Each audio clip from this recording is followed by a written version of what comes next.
Yes, nkulamusizaako nnyo oli ku Yugi Update TV kosinzira okuba ng'otuwuliriza mukwano gwange gwali eyo. Ebyo nno bye bigenda maaso mu ggwanga erya South Sudan. Ebigenda maaso mu ggwanga erya South Sudan. Waliwo ekiwandiiko ekifulumye nga kiva mu United Nations ngenda kuba nga nkikusomera. Waliwo lipooti efulumye gye bakoze nga bagenda maaso n'okuba nga bapiininga eggwanga erya Uganda eri amagye gaayo aga UPDF gagenda maaso n'okukola ebikolobero mu ggwanga erya South Sudan. Ngenda bbanga mbikuwa kitegeeza birungi si birungi eri Mwami Yoweri Kaguta Museveni. Ekiwandiiko kino ngenda kuba nga nkikusomera mu lulimi olufuutifuuti n'oluvannyuma male nkuvuunulire olabire ddala embeera. Bino bye bagamba nti no badeployinze amagye gagenze mu South Sudan gagenze tebenkeza mirembe ebiseera ebisinga imbu wetubiraba si bwe biri. Jjukira n'emyaka giri ejaggwa amagye ga UPDF mangi agakomawo bakomyawo mirambo mangi abadeployingibwa naye emirambo gye gyasobola okuba nga gikomawo. Kati emmundu etokota buteddeza mu ggwanga erya South Sudan. Olutalo luli wakati wa President saako ne Vice President Riek Machar saako ne Salva Kiir. Kakati embeera awo weeri gwe mukwano gwange ali eyampuliriza. Naye ng'oli ku Yugi Update TV kosinzidde okuba ng'otuwuliriza tanatuyingako yenna nja kusaba okkirire wansi waliwo ekigambo subscribe kikoneko ojja kuba ng'osobola bulungi nnyo otwegattako. Newankubadde embeera ya bunkenke nja kusaba sharinga commentinga vidiyo eno tusobole okuba nga tweyongerayo nga tugenda maaso. Kati wuliriza. UN report pins UPDF for helping South Sudan with deadly airstrikes on the opposition forces. Bino bye mulaba abaganda bange ebikolebwa mu ggwanga Uganda ebyegenda maaso n'okutuntuza n'okutta abali ku ludda olw'opposition. Mwami Yoweri Kaguta Museveni takoma bikola mu Uganda mukka. Kati njagala owulirize. Nkuddamu nkusomera. UN report pins UPDF for helping South Sudan with deadly airstrikes on opposition forces. Bagamba wuliriza nti UN fulumiza report ng'enno epininga ejje erya Uganda People's Defence Force erya UPDF olw'okuba nga beenyigira mu kuyamba South Sudan n'okukola airstrikes ez'omu bbanga attacks ez'omu bbanga ku ludda olw'opposition.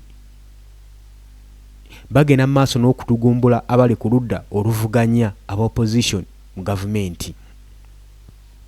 Gwoba obadde olowooza nti bino ebigenda maaso mu Uganda bigenda mu Uganda mukka wabula Mwami Yoweri Kaguta Museveni abitwalako buziba n'amawanga amalala galoza ku dictatorship ya Mwami Yoweri Kaguta Museveni. Jjukira nti nno Mwami Yoweri Kaguta Museveni saako ne Salva Kiir bano gubasaza mu kimu ng'ambazzi.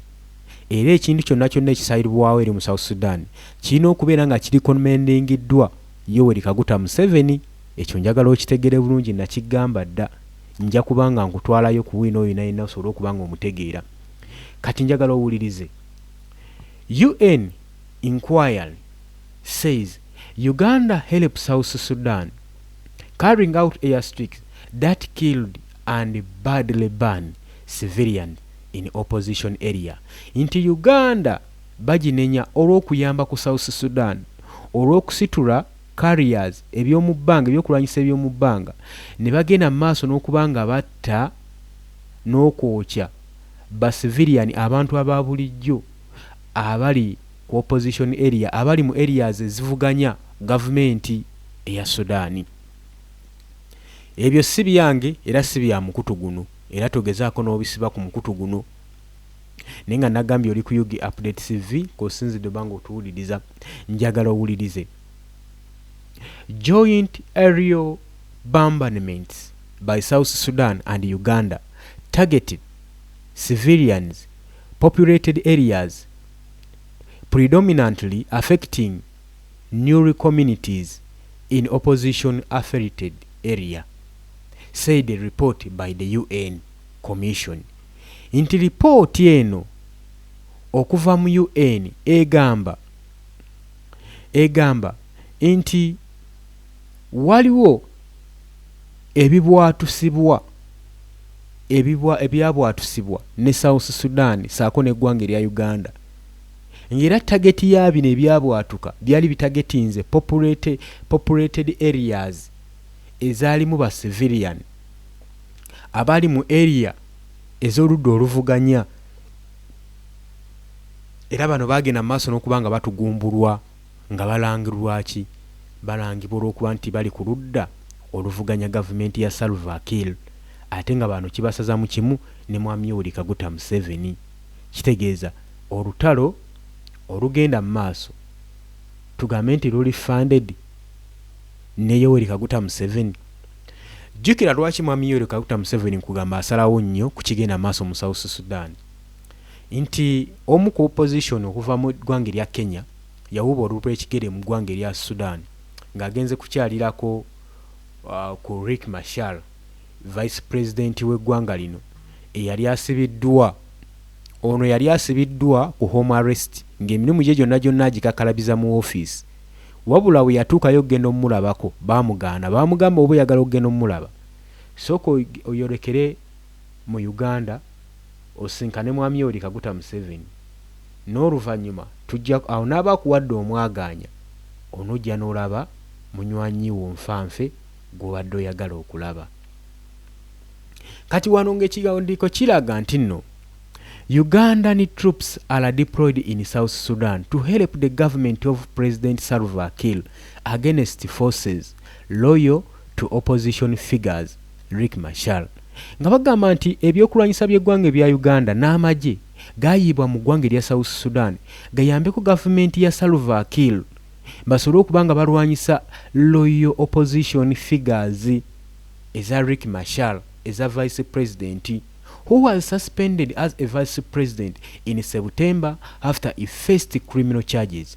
Ngono mwezi gwa September tukimanyi bulungi nnyo ya suspendingwa yagobebwa ku kifo kino ekyokubeera vice president w'eggwanga lino oluvannyuma lw'omuteekako charges. Uganda Military Authority says troops are in South Sudan. Ab'obuyinza mu ggwanga erya Uganda bagamba nti nno kituufu troops za Uganda ziri mu South Sudan mwebali era bagenda maaso n'okuba nga balwana. Troops are in South Sudan at the invitation of South Sudanese government and in accordance with the Bilateral Security Agreement. Nti bano baliyo naye mu buyite bayitibwa gavumenti ya South Sudan basobole okubeera nga bagenda maaso n'okuteekawo embeera ekanga okusinziira ku agreement gye baali bakoze. Mbeera ki yali ekanga? Yali ey'okutta. While Machar is currently on trial for offences including treason, fighting has intensified in areas seen as his stronghold where the government troops are trying to disperse the rebels.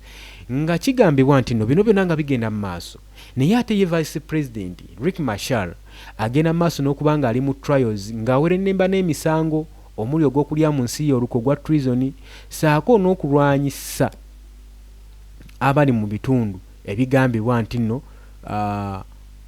nti gavumenti yayiwayo amagye ng'agenda mu maaso n'okuba nga bagamba nti basuppressinga bayeekera aba Riek Machar. Embeera naggambye eri mu South Sudan.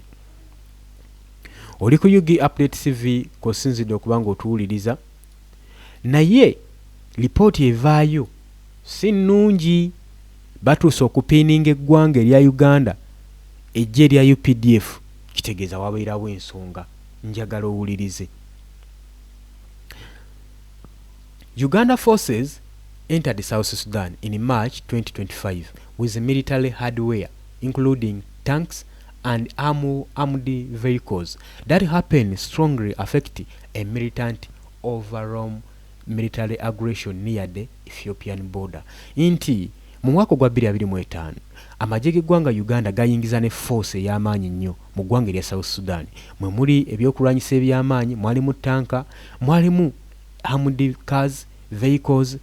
Ebyo nno ne bigenda mu maaso ne bituukawo ne bitandika okukola obulumbaganyi okuliraana boda ya Ethiopian. Later, Machar was placed under house arrest for his alleged role in ascertaining the attacks. Nga kigambibwa nti nno Riek Machar yamala n'atwalibwa ku house arrest oluvannyuma lw'okubeera nga bamulanga okuba nga yeenyigira mu bulumbaganyi buno. Charges that he denied. Naye bino yabigaana era n'abyegaana. The government has since replied on illegal attacks to gain the upper hand in wending conflicts with martial forces and has armed group. Era government egenda mu maaso n'okulimba nti attacks zonna zonna ezigenda mu maaso ezikolebwa ku government nti zikolebwa Riek Machar saako n'abasajja be abagenda mu maaso n'omulwanirirako vice president. Kakati nno gye gimu ku misango gye bamutaddeko naye bino byonna yabyegaana. Bagamba nti nno nze bansibako matugambuzi kundi isangu. Ebyo bigambibwa nti nno basajja bange bakola obulumbaganyi ku ggwanga. Ebyo bya bulimba era yabyegaana. Uganda President Yoweri Kaguta Museveni sent the army to intervene in South Sudan in 2013 to 2018 civil war on multiple occasions on behalf of Kir forces, helping to turn the deed in his favor. Ongoing fights through threatened in 2018 peace deal. Ngano bakola deal mwaka gwa 2018 Mwami Yoweri Kaguta Museveni saako ne Salva Kiir. Mu mwaka ogwa 2013 paka mwaka gwa 2018 mwali civil war n'entalo ezitagambika mu ggwanga erya South Sudan. Wabula Museveni yayiwa y'amagye agenda alwenyigiremu ku behalf ku ludda olwa Salva Kiir ng'ayambako gavumenti eno basobole okubeera nga baginywereza mu buyinza. Ndowooza ensonga ozeewulirirako ddala bulungi. During the attack in March 2025 in Wunarist, ekyo ndowooza kyalo kilometers 15 ne miles nga 9 okuva mu capital city ya Juba. Homes were engulfed after plane deployed barrels of liquid that plane dropped barrel in liquid that they ignited. Inti amaka mangi nnyo agalabibwako nga battibwa era emirambo gyabwe ne gisitulwa ne giziikibwa era bagiziika na liquid ne bagikumako n'omuliro. Bino nno byakolebwa nga Uganda eri engaged mu bikolwa nga bino. Simanyi oba ku luno Mwami Yoweri Kaguta Museveni awona. Witnesses told the UN Commission survivors said they saw civilian set alight including a boy band beyond recognition and barracks housing opposition soldiers was also struck. Inti omu ku mujulizi yaliwo agenda maaso n'okuwa UN obujulizi UN Commission ng'agamba survivors be yalaba. Ba survivors abamu bagamba nti ba civilian bateekebwako omuliro bakumwako ennaali saako n'omwana omulenzi gwe baalabako nga akyomeka yali mu barracks bamukubako ennaali. Abamu ku baali mu maka agali ku ludda olw'opposition abajaasi bonna nabo bali stranded bali attacked.